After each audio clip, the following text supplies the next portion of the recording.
அந்த தூளை சுமந்து கொண்டு மனத்தை முயலுறுத்துக்கின்ற இனிய வாசனையுடன் வா. இலைகளின் மீதும் நீரலைகளின் மீதும் உராய்ந்து மிகுந்த பிராணரஸ்தை எங்களுக்கு கொண்டு கொடு. காற்று வா,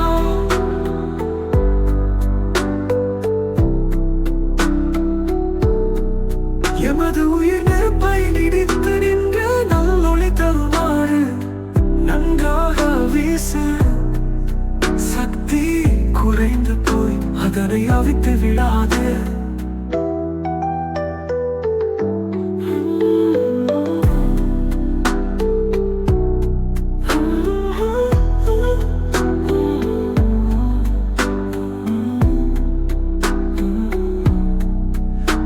போல வீசி அதனை மடித்து விடாது. மெதுவாக நல்ல லயத்துடன் நெடுங்காலம் நின்று வீசி கொண்டிரு. உனக்கு பாட்டுகள் பாடுகிறோம், உனக்கு புகழ்ச்சிகள் கூறுகிறோம், உன்னை வழிபடுகின்றோம்.